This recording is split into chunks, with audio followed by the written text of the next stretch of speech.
लोक जनशक्ति पार्टी के संस्थापक और केंद्रीय मंत्री जेपी आंदोलन के संस्थापक रामविलास पासवान का निधन गुरुवार को हो गया। पासवान का पार्थिव शरीर शुक्रवार को बिहार लाकर राजकीय सम्मान के साथ उनका अंतिम संस्कार किया जाएगा। रामविलास पासवान पिछले कुछ समय से बीमार चल रहे थे और 22 अगस्त से फोर्टिस अस्पताल में भर्ती थे। 74 वर्षीय पासवान का 3 अक्टूबर को दिल का ऑपरेशन किया गया था। उनकी स्थिति सुधरने के बाद एक और सर्जरी होनी थी, लेकिन गुरुवार की शाम उनकी तबीयत अचानक खराब हो गई। डॉक्टरों की तमाम कोशिशों के बाद भी उन्हें नहीं बचाया जा सका। उनके निधन से राजनीतिक खेमों के साथ लोजपा के कार्यकर्ताओं में शोक की लहर दौड़ पड़ी। वहीं उनके निधन से भागलपुर में भी लोजपा के सभी कार्यकर्तागण शोकाकुल हैं। रामविलास पासवान के निधन पर भागलपुर में भी लोजपा महिला प्रकोष्ठ के बिहार राज्य मुख्य महासचिव संगीता तिवारी ने उनके निधन पर श्रद्धा सुमन अर्पित करते हुए अपनी संवेदना व्यक्त की। सबसे पहले आज हम लोग बहुत दुखी हैं, पूरा देश दुखी है, क्योंकि हमारे लोक जनशक्ति पार्टी के स्थापक स्वर्गीय रामविलास पासवान जी हम लोगों के बीच नहीं रहे। वो गरीबों के तो नेता थे ही, साथ में वो हर धर्म हर जाति के नेता थे और उनका हंसमुख मिजाज और चेहरे पे कोई सिकन नहीं, वो सबसे मिलते थे। मुझे याद है जब मैंने पार्टी में ज्वाइन किया था, खुद रामविलास जी ने ही मुझे माला पहन के पार्टी में मेरा स्वागत किया था। आज हमारे ऊपर से हमारे गार्जियन चले गए हैं, इसका हमें लोक जनशक्ति पार्टी को बहुत दुख है और आज हम लोग इस दुख की घड़ी में अपने राष्ट्रीय अध्यक्ष चिराग पासवान जी के साथ हम लोग सारे लोग खड़े हैं और उनको आज धैर्य की ज़रूरत है, तो आज हम लोग पूरा देश उनके साथ खड़े हैं और उनको नमन, रामविलास पासवान जी को हम लोग नमन करते हैं। भगवान उनकी आत्मा को शांति दे। भागलपुर जिले में बिहार विधानसभा चुनाव के प्रथम चरण में 2 विधानसभा सुल्तानगंज और कहलगांव में 28 अक्टूबर को मतदान है। सुल्तानगंज विधानसभा से कुल 18 प्रत्याशी और कहलगांव से कुल 15 प्रत्याशियों ने नामांकन किया है। स्कूटनी के बाद प्रचार प्रसार शुरू हो जाएगा। डीएम से जिला निर्वाचन पदाधिकारी प्रणव कुमार ने बताया कि मतदान की सारी तैयारियां चल रही हैं। कहलगांव जाने के रास्ते NH 80 के सवाल पर बताया कि 10 अक्टूबर से 17 अक्टूबर तक NH 80 की 30 किलोमीटर तक सघन मरम्मती होगी ताकि मतदान तक सड़क मोटरेबल रहे। जिलाधिकारी प्रणव कुमार ने कहा कि जो भी ऐसे प्रत्याशी होंगे जिनका अपराधी इतिहास रहा है, वह प्रत्याशी 3 बार खुद प्रेस के माध्यम से अपना पूरा डिटेल प्रकाशित कराएंगे। सभी प्रत्याशी को इस बात की सूचना दे दी गई है एवं कई मुख्य बातों की जानकारी दी गई। इस जिले में 2 चरण में चुनाव हो रहे हैं। प्रथम चरण में कहलगांव और सुल्तानगंज विधानसभा क्षेत्र का नाम निर्देशन समाप्त हो चुका है। बाकी है, अभी संवीक्षा बाकी है और संवीक्षा के बाद जो नाम वापसी है वो भी बाकी है। लेकिन अब तक जो कल तक की सूचना है, कल तक कुल 18 लोगों ने सुल्तानगंज विधानसभा क्षेत्र में नॉमिनेशन किया है और कहलगांव विधानसभा क्षेत्र में अब तक कुल 15 लोगों ने नाम निर्देशन किया और आज से द्वितीय चरण में 5 जो अन्य विधानसभा क्षेत्र हैं, गोपालपुर, बिहपुर, नाथनगर, भागलपुर सदर और पीरपैंती, आज से इसका नॉमिनेशन शुरू हो गया है और नॉमिनेशन करने की अंतिम तिथि 16 अक्टूबर 2020 है, जो कि शुक्रवार का दिन है। 16 अक्टूबर 2020 तक नॉमिनेशन किया जा सकता है। नॉमिनेशन जो प्राप्त रहेंगे, नाम निर्देशन के जो भी प्रपत्र प्राप्त रहेंगे, उसकी संवीक्षा स्क्रूटनी 17 अक्टूबर दिन शनिवार के दिन की जाएगी और अभ्यर्थिता वापस लेने की अंतिम तारीख 19 अक्टूबर सोमवार है। और पूरी यह निर्वाचन प्रक्रिया जो वोटिंग होनी है, इसका 3 नवंबर को मतदान होना है इन 5 विधानसभा क्षेत्रों में। बैठक हम लोगों ने की थी, हमने और SSP भागलपुर और कार्यपालक अभियंता NH और जो ट्रांसपोर्ट एसोसिएशन के लोग हैं, उन लोगों के साथ बैठक करके हम लोगों ने निर्धारित किया है कि इस पूरे पथ को काफ़ी शीघ्रता से मेंटेन कराया जाना आवश्यक है, क्योंकि निर्वाचन के मद्देनज़र कई वाहनों का भी मूवमेंट होना है और कई जगह पॉटहोल्स हैं। तो 10 तारीख से 17 तारीख का एक ब्लॉक लिया गया है। इस ब्लॉक में कार्यपालक अभियंता को निर्देशित किया गया है कि इस 7 दिनों की अवधि में उस पथ को सुगम बनाना सुनिश्चित। पर्याप्त संख्या में मजिस्ट्रेट और फोर्स लगाए गए हैं। इसके अतिरिक्त सभी अनुमंडल पदाधिकारियों, अनुमंडल पुलिस पदाधिकारियों को निर्देशित किया गया है कि प्रत्येक दशा में सोशल डिस्टेंसिंग, मास्क का अनुपालन ये सुनिश्चित कराया जाए।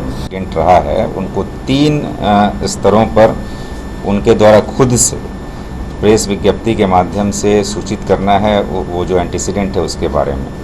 तो ये उनके द्वारा ही किया जाना है और ये अब प्रक्रिया शुरू होगी। इसको हम लोगों ने सभी कंसर्न्ड जितने भी कैंडिडेट्स ने अभी नॉमिनेशन किया है सभी को इसके बारे में संसूचित कर दिया गया है।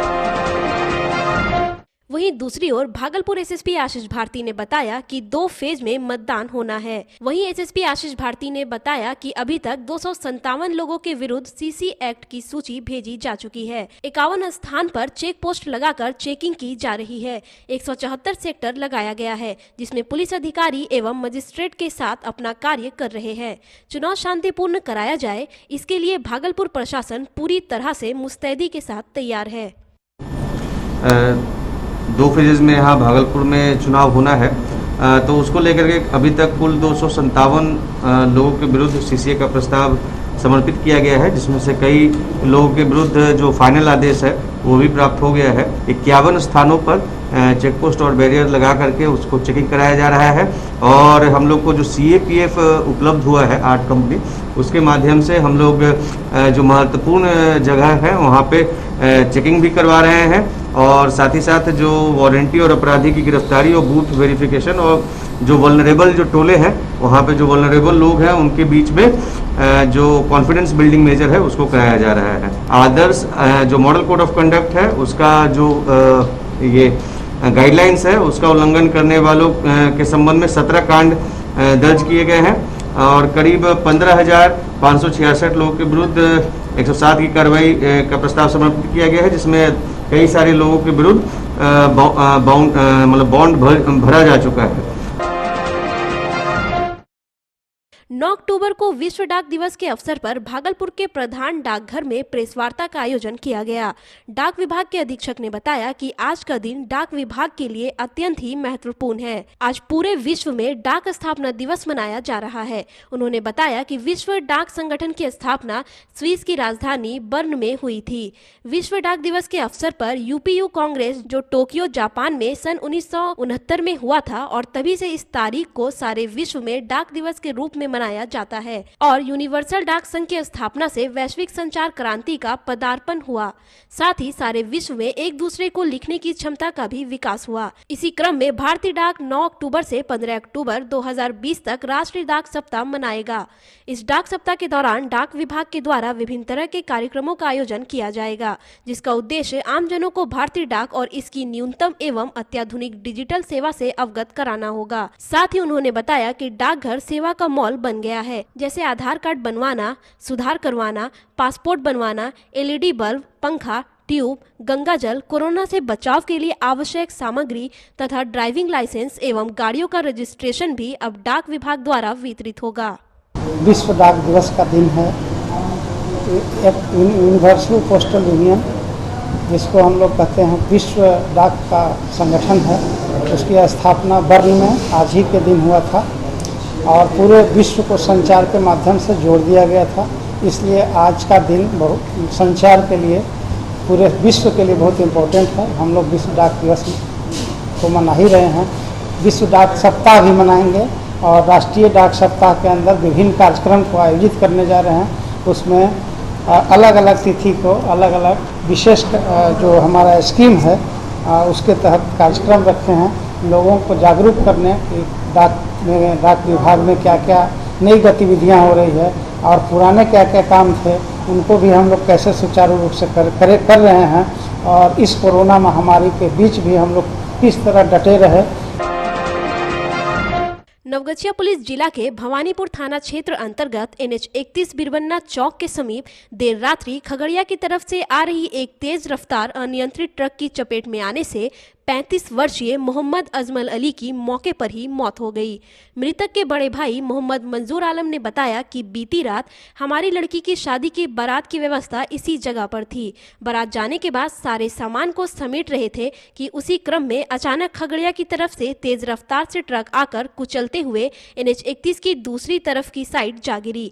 भवानीपुर ओपी थाना अध्यक्ष नीरज कुमार मौके पर पहुंचकर ट्रक और ट्रक ड्राइवर को जब्त कर थाने ले गए। ट्रक ड्राइवर बेगूसराय का रहने वाला है। पुलिस ने शव को अपने कब्जे में लेकर पोस्टमार्टम के लिए नवगछिया अनुमंडलीय अस्पताल भेज दिया। घर में शादी था, इसलिए हम लोग बारात उरात को वहाँ पर रखे थे। सामान जिधर उधर सरिया थी पड़ा हुआ था, जो हम लोग अथी समेट उमेट करके इधर उधर कर रहे थे कि अचानक उधर से पश्चिम की ओर से पूरब जा रहा था ट्रक। हम लोग को भागते भागते हमारे भाई को अति एक्सीडेंट करके फिर ट्रक ऊपर चढ़ा करके दक्षिण की अथी पार में जा करके अथी हो गया, दुकान में घुस गया। झारखंड साहिबगंज बोरियो प्रखंड के अंतर्गत धोवनी गांव में कासा संस्था के द्वारा वन अधिकार अधिनियम कार्यक्रम का आयोजन किया गया। मुख्य अतिथि के रूप में DFO विकास पॉलीवाल ने दीप प्रज्वलित कर कार्यक्रम का शुभारंभ किया। पहाड़िया आदिम जनजाति लोगों को संबोधित करते हुए कहा कि वन की सुरक्षा करना हम सभी की जिम्मेदारी है। किसी तरह वृक्ष की कटाई होती है तो जानकारी देने का काम करें, तभी वन सुरक्षित हो सकता है। वन विभाग के द्वारा सरकारी योजनाओं का लाभ देने का काम करेंगे जो पहाड़िया समाज आत्मनिर्भर हो सके। कार्यक्रम में कासा के संयोजक दिलीप कुमार, जोसफ, मीना, रिंकू, मंजू, अन्य ग्रामीण सहित दर्जनों कार्यकर्ता मौजूद थे। झारखंड साहिबगंज उपायुक्त कार्यालय प्रकोष्ठ में साहिबगंज के नए उपायुक्त के रूप में रामनिवास यादव ने अपना योगदान दिया। उन्होंने निवर्तमान उपायुक्त चितरंजन कुमार से जिले के ट्रेजरी, निबंधन, मुद्रांक एवं गोपनीय शाखा का प्रभार लिया। सर्वप्रथम नवनियुक्त उपायुक्त साहिबगंज रामनिवास यादव ने उपायुक्त कक्ष में उपस्थित सभी पदाधिकारियों से परिचय प्राप्त किया। साहिबगंज के निवर्तमान उपायुक्त चितरंजन कुमार ने भी नए उपायुक्त यादव को प्रभार देकर उन्हें शुभकामनाएं दी एवं सभी का धन्यवाद ज्ञापन किया। उपायुक्त ने कहा कि साहिबगंज जिले में उनकी पहली प्राथमिकता शिक्षा एवं स्वास्थ्य के क्षेत्र में अधिक से अधिक कार्य करना रहेगा। वे सरकार की महत्वपूर्ण योजनाओं को धरातल पर उतारने का प्रयास करेंगे। जिला वासियों को मैं बहुत बहुत धन्यवाद देता हूँ और धन्यवाद देता हूँ इस सरकार को जिन्होंने मुझे ये मौका दिया है, मुझमें विश्वास दिखाया है। तो जो भी उनकी अपेक्षाएं होंगी मैं उन सब में खरा उतरने की कोशिश करूँगा। मैं अपने ईमानदारी और कर्तव्य निष्ठा के साथ काम करूँगा। जितनी भी सरकार की योजनाएं हैं, चाहे भारत सरकार की हो चाहे झारखंड सरकार की, उनको ईमानदारी पूर्वक धरातल पर उतारने की कोशिश करें।